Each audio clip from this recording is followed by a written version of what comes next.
Olá, vamos falar sobre ergonomia, mas de um jeito diferente. Com as novas regras da NR1, essa história de que ergonomia é só uma obrigação legal, bom, isso já ficou para trás. Agora é um plano estratégico, essencial para a sustentabilidade e para a performance do negócio. Nesse guia, a gente vai ver exatamente como transformar essa obrigação em uma vantagem competitiva real. Vamos começar!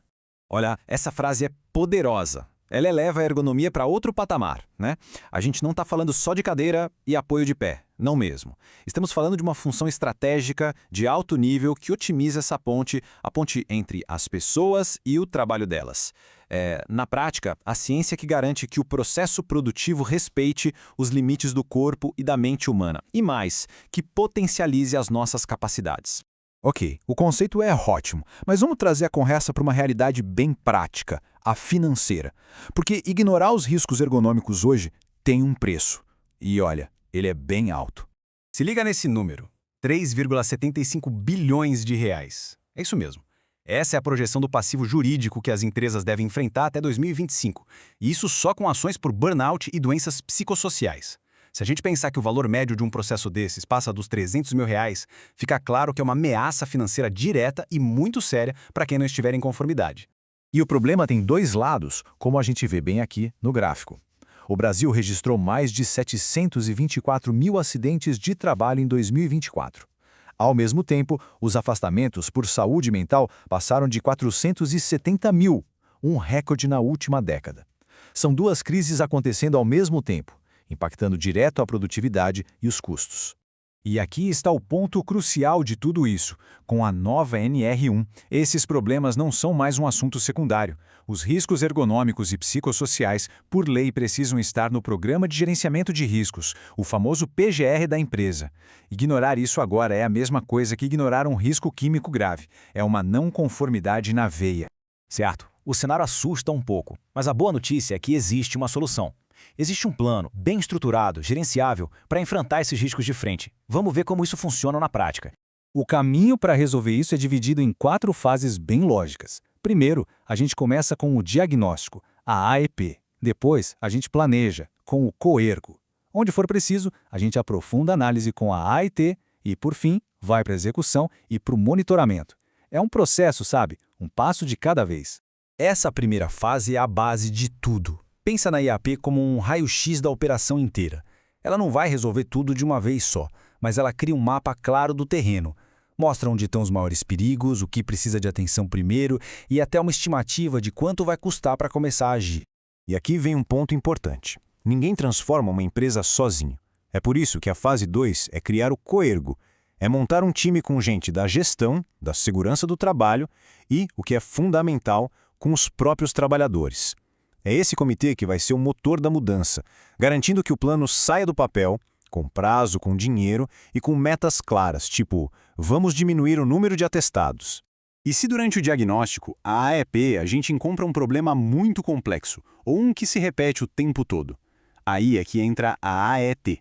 Pense nela como uma análise de um especialista, sabe? Um mergulho bem profundo para redesenhar um posto de trabalho ou um processo que está, de forma sistemática, causando lesões ou sobrecarga. Vamos para um exemplo bem prático, bem concreto. Essa tabela da NR17 mostra que as soluções não são abstratas, são especificações técnicas, com números. Por exemplo, ajustar a altura da cadeira entre 37 e 50 centímetros não é um detalhe bobo. É uma medida pensada para garantir a postura neutra da pelve e evitar lesões no futuro. Cada item aqui tem um porquê, um objetivo ergonômico bem claro. Agora vamos para a parte que todo gestor quer saber. E o dinheiro? Vamos virar a chave. Em vez de falar do custo da adequação, vamos falar do retorno financeiro e de como esse plano de ação é, na verdade, um ótimo negócio.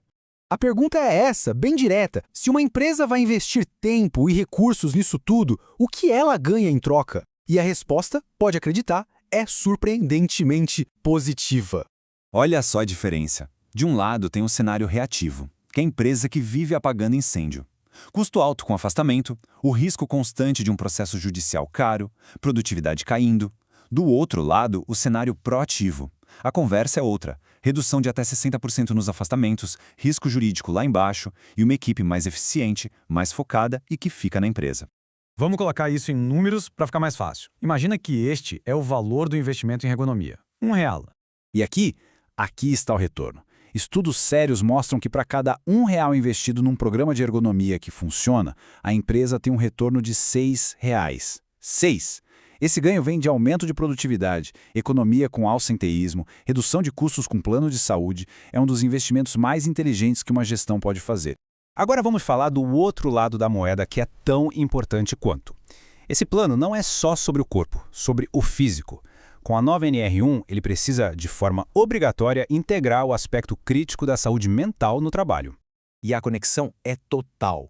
Um bom programa de ergonomia não olha só para a cadeira. Ele olha para a organização do trabalho. Ele ajuda a gerenciar o ritmo, garante pausas para recuperação, avalia se a carga mental de uma tarefa não é pesada demais e ajuda a ajustar metas para que elas sejam realistas. Fazendo isso, ele ataca direto na causa do estresse, da ansiedade e do burnout.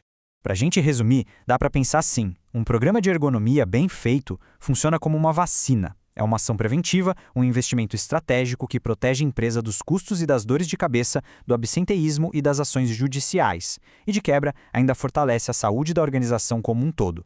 Para fechar, fica aqui uma provocação para reflexão. Depois de tudo isso que a gente viu, como a gestão das empresas deve enxergar a ergonomia? É só mais um custo para cumprir tabela? Ou é uma ferramenta estratégica para construir uma operação mais humana, mais resiliente e, no fim das contas, mais lucrativa? A escolha dessa resposta, bom, ela pode definir o futuro do negócio.